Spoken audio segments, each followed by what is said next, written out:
Good morning students, how are you? I hope सब कोई अच्छे से होंगे। तो चलिए आज हम कंटिन्यू करेंगे जहां हमने लास्ट अपना छोड़ा हुआ था। ठीक है, तो लास्ट हमने कहाँ तक कर लिया था? इसमें चैप्टर नंबर 1 में 27 तक हमने कर लिया था। ठीक है, तो आज हम उसके आगे अपना देखेंगे 28 से। तो देखिए 28 नंबर क्वेश्चन क्या है? सिंप्लीफाई। ओके, ये एक सिंप्लीफाई है जिसमें कुछ क्वेश्चंस दिए हैं और आपको उसको सॉल्व करना है।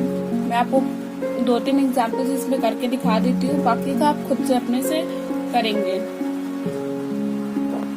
तो देखिए सबसे पहला क्वेश्चन क्या है? 3978 प्लस 4896 माइनस 87। तो क्या है? इसमें प्लस भी है माइनस भी है, तो इसको कैसे करते हैं चलिए आइए देखते हैं। मैं आपको दिखाती हूँ। फर्स्ट आई राइट क्वेश्चन है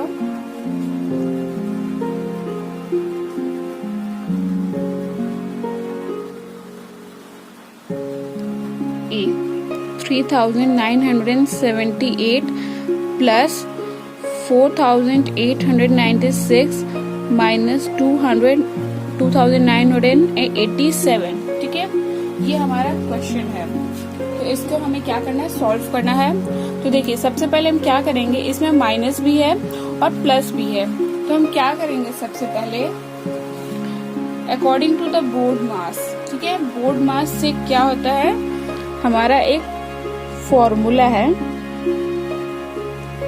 अकॉर्डिंग टू द बोर्ड मास। ठीक है, इसमें क्या है? B stands for bracket, O stands for off, D stands for division, M stands for multiplication, A stands for addition and S for subtraction। तो अगर हमें simplification दिया जाता है तो सबसे पहले हम क्या सॉल्व करते हैं? B for bracket। ठीक है, बट इसमें क्या है? ब्रैकेट नहीं दिया है। ठीक है, O for off। ठीक है, वो भी इसमें नहीं दिया है। D से क्या होता है? डिवीजन, यहाँ पे डिवीजन भी नहीं दिया गया है। देन हम आते हैं M मल्टीप्लिकेशन पे, तो वो भी यहाँ पे नहीं है। फिर आता है क्या? A for addition. तो यहाँ पे एडिशन है, तो हम क्या करेंगे? सबसे पहले जो एडिशन वाला नंबर है, दैट मीन्स इन दोनों को हम ऐड करेंगे एंड देन उसका जो टोटल आएगा उसमें से इस वाले नंबर को क्या करेंगे? सब्सट्रैक्ट करेंगे। ठीक है, तो आइए चलिए इसको देख लेते हैं। इसको प्लस करने पे कितना आएगा? तो इसे ऐड करने पे आ रहा है कितना? इन दोनों को जब हमने ऐड किया, इसको और इसको, तो आ रहा है 8874। ओके, अब क्या है? इसमें से हम इस नंबर को माइनस करेंगे, 2987 इसको माइनस करेंगे, तो इसका आंसर कितना आएगा?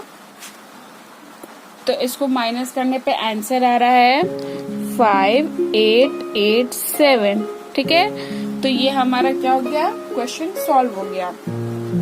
ठीक है, तो सेम आपको ऐसे ही बाकी सब भी करना है। देखिए मैं आपको यहाँ पे दिखाती हूँ। सेम जो हमारा फर्स्ट वाला क्वेश्चन है वही हमारा बाकी सारा भी क्वेश्चन है।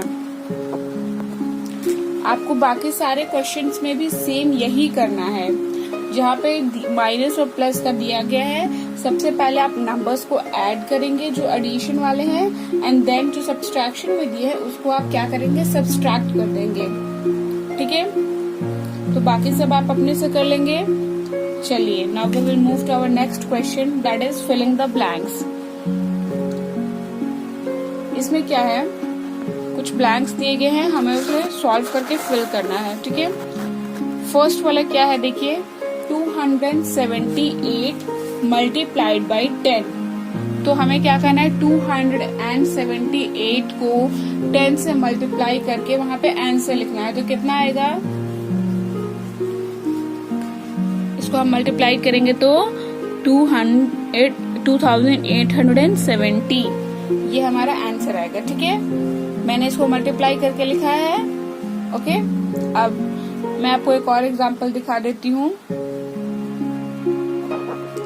चलिए मैं आपके लिए ई वाला कर देती हूँ। 28 मल्टीप्लाइड बाई 300, तो 28 को हम लोग 300 से मल्टीप्लाई करेंगे तो कितना आंसर आएगा? 8400। ठीक है, इतना आंसर आएगा। तो यहाँ पे हमें क्या करना है कि मल्टीप्लाई करके उसका आंसर लिखना है। ठीक है, तो इसको आप अपनी कॉपी में खुद से करेंगे। चलिए, now we will move to our next question. देखिए हमारा नेक्स्ट क्वेश्चन क्या है, 30। Find the following products. यहाँ भी क्या है, मल्टीप्लीकेशन का ही है। हमें नंबर्स को यहाँ पे कुछ नंबर्स दिए गए हैं और जिसको हमें मल्टीप्लाई करके उसका आंसर फाइंड करना है। फर्स्ट वाला क्या है, 537 मल्टीप्लाइड बाई 9। तो हमें क्या करना है कि मल्टीप्लाई करके इसका आंसर फाइंड करके लिखना है। मैं आपको यहाँ पे दिखाती हूँ कैसे करेंगे हम। देखिए 30 का A, ओके, 537 मल्टीप्लाइड बाई 9। तो हम इसे कैसे करेंगे, यहाँ पे लिखेंगे 537 मल्टीप्लाइड बाई 9। तो हम क्या करेंगे, सबसे पहले मल्टीप्लाई करेंगे वंस वाले नंबर से। ओके, 9 7 ज़ा कितना होता है, 9 7 ज़ा 63 होता है। ठीक है, 63 है तो 3 यहाँ पे गया, 6 यहाँ पे कैरी चला गया। ओके, अब 9 मल्टीप्लाइड बाई 3 कितना होता है, 27। 27 प्लस 6 हाउ मच, कितना होता है, 32, सॉरी 33। ओके, सो 33 का हमने यहाँ पे 33 आया, तो 33 का 3 हमने यहाँ पे लिखा, 3 यहाँ पे कैरी दे दिया। अब 9 मल्टीप्लाइड बाई 5 कितना होता है, 45, एंड 45 प्लस 3 कितना होता है, 48। सो कितना हो गया, 48। सो हमारा आंसर क्या आ गया, 4833 हमारा आंसर है। तो बस हमें ऐसे ही सिंपल सा मल्टीप्लिकेशन करना है एंड इसके आंसर फाइंड करने हैं। ठीक है, तो चलिए मैंने आपको एक करके बता दिया है, इसमें बाकी का आप अपने से खुद से करेंगे। चलिए मैं एक और बता देती हूँ, जो 2 नंबर वाला मल्टीप्लिकेशन है। ठीक है, I will take number H वाला करते हैं, देखते कैसे होता है वो। क्या है, 105 multiplied by 56, okay, equal to, तो 105 मल्टीप्लाइड बाय 56। तो सबसे पहले हम क्या करेंगे, 6 को सारे नंबर से मल्टीप्लाई करेंगे, उसके आंसर लिखेंगे, एंड देन 5 को मल्टीप्लाई करके उसके आंसर लिखेंगे, एंड देन हम ऐड करेंगे उन दोनों को। ठीक है, ऐसे हम मल्टीप्लिकेशन करते हैं ना 2 नंबर वाला। ठीक है, चलिए 6 मल्टीप्लाइड बाई 5 कितना आता है, 30। 30 का 0 यहाँ पे 3 कैरी गया। ओके, 6 मल्टीप्लाइड बाई 0 तो 0 ही होगा, क्योंकि any number multiplied by 0 is the product will be 0। Okay, so 6 multiplied by 0 equal to 0 and plus 3 equal to 3। ठीक है, नाउ 6 मल्टीप्लाइड बाय 1 6, यहाँ पे हम एक खाली छोड़ देते स्पेस। ओके, अब 5 मल्टीप्लाइड बाय 5 इक्वल टू 25, 2 यहाँ कैरी गया। ठीक है, अब 5 multiplied by 0 equal to 5 and plus 2 equal to 2। अब नेक्स्ट 5 मल्टीप्लाइड बाई 1 5। तो यहाँ अब हम इसको क्या करेंगे, ऐड करेंगे, 0 प्लस 0 0, 5 प्लस 3 8, 6 प्लस 2 8, 5 यहाँ पे कुछ नहीं, 0 तो तो इसका आंसर क्या आ गया, 5880। सो हमारा आंसर आ गया 5880। ठीक है, तो आपने देखा कि 2 नंबर वाला और 3 नंबर वाला मल्टीप्लिकेशन कैसे होता है। चलिए ठीक है, तो हम अब आगे बढ़ते हैं अपना next question, that is question number 31। Look,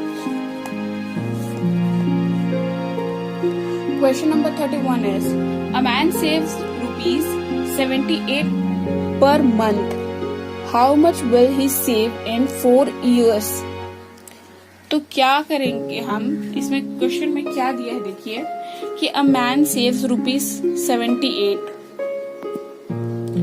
एक आदमी हर महीने 78 रुपीज बचाता है, ठीक है, सेव करता है, तो वो 4 सालों में कितना सेव कर लेगा, हमें ये निकालना है। ठीक है, तो सबसे पहले हम क्या देखेंगे, तो यहाँ पे क्या दिया गया कि एक महीने में वो 78 रुपीज सेव करता है, तो 4 साल में कितना करेगा। तो सबसे पहले हमें ये निकालना होगा कि 4 साल में टोटल कितने महीने आते हैं। ठीक है, तो उसके लिए हम क्या करेंगे, सबसे पहले एक साल में कितने महीने होते हैं, 12। Okay, 1 year equal to 12 month होता है। ठीक है, तो 4 साल में कितने हो जाएंगे, 4 into 12 36 मंथ। एंड देन हम कितना निकालेंगे कि 36 मंथ में वो कितने सेव करता है, तो 36 into 78, तो हमारा आंसर आ जाएगा। ठीक है, तो चलिए मैं इसको करके दिखाती हूँ। देखिए, तो हम करते हैं अपना 31 वाला। ठीक है, सबसे पहले लिखते हैं यहाँ पे सेविंग पर मंथ। ठीक है, पर मंथ कितना है उसका सेविंग, ₹78 इतने हैं उसके सेविंग्स। ठीक है, अब निकालना है कि 4 साल में उसने कितना सेव किया है। तो सबसे पहले देखिए, 1 ईयर इक्वल टू 12 मंथ होते हैं। ठीक है, इतना होता है ना। तो अब 4 साल में हम निकालेंगे कि क्योंकि हमें 4 साल का निकालना है, तो सबसे पहले हम निकालेंगे कि 4 साल में कितने मंथ होते हैं। तो यहाँ पे 4 ईयर इक्वल टू कितना होगा, 4 into 12 हो जाएगा। तो कितना, और तो हमारे 4 इयर्स में कितने होते हैं, तो 4 into 12 कर देंगे तो हमारे कितना आया, 48 मंथ्स होते हैं हमारे 4 साल में। ठीक है, अब हम क्या करेंगे, हमारा मंथ निकल गया, तो हम क्या करेंगे कि अब हम क्या करेंगे, जो हमारा 1 मंथ की सेविंग है उसको हम 48 मंथ की सेविंग से 48 मंथ से क्या करेंगे, मल्टीप्लाई कर देंगे, तो हमें कितना निकल जाएगा, 48 मंथ्स की, दैट मीन्स 4 ईयर की सेविंग निकल जाएगी। ठीक है, तो अब क्या करेंगे, हम यहाँ पे लिखेंगे last step, saving of 4 years. ठीक है, तो 78 क्योंकि एक महीने की सेविंग थी, मल्टीप्लाइड बाई 48, ये हो जाएगा हमारा। तो कितना आएगा हमारा आंसर, तो हमने इसको मल्टीप्लाई किया तो हमारा आंसर ₹3744, दैट मीन्स 3744। ठीक है, तो ये हमारा आ गया टोटल 4 मंथ की सेविंग। ओके, सो हमने इसको क्या किया था, सबसे पहले क्या दिखा कि 1 मंथ की सेविंग कितनी थी, ₹78। तो अब 4 इयर्स की हमें सेविंग निकालनी है। तो 4 ईयर में हमने क्या किया, सबसे पहले मंथ फाइंड किए, तो 4 into 12 equal to 48 months, and then एक मंथ की सेविंग इंटू 48 मंथ, तो हमारा आंसर आ गया 3744। ओके, तो आपको समझ में आया ये। चलिए अब हम अपना नेक्स्ट क्वेश्चन देखते हैं, that is question number 32। 1 bale of cotton cost ₹789. How much will 1 dozen bales cost? तो एक कॉटन का जो बेल है, ठीक है, 1 कॉटन बेल कॉस्ट ₹789, उसका कॉस्ट कितना है, 789 है। तो हमें 1 डजन का निकालना है। तो 1 डजन में कितने होते हैं आइटम्स, कोई भी कितने होते हैं, 1 डजन में 12। ठीक है, क्वांटिटी 1 डजन की कितनी होती है, 12। तो अगर हमें 1 कॉटन बेल की कॉस्ट दी हुई है तो हमें कितना निकालना है, 1 डजन, दैट मीन्स 12 का कॉस्ट निकालना है। ठीक है, तो इसके लिए हम क्या करेंगे, देखिए तो हम यहाँ पे स्टेप्स के साथ लिखेंगे, ठीक है। हियर 32 सबसे पहले क्या है, कॉस्ट ऑफ 1 कॉटन कितना हुआ, कितना है इसका, ₹789, ठीक है। अब हमें निकालना है कॉस्ट ऑफ 1 डजन।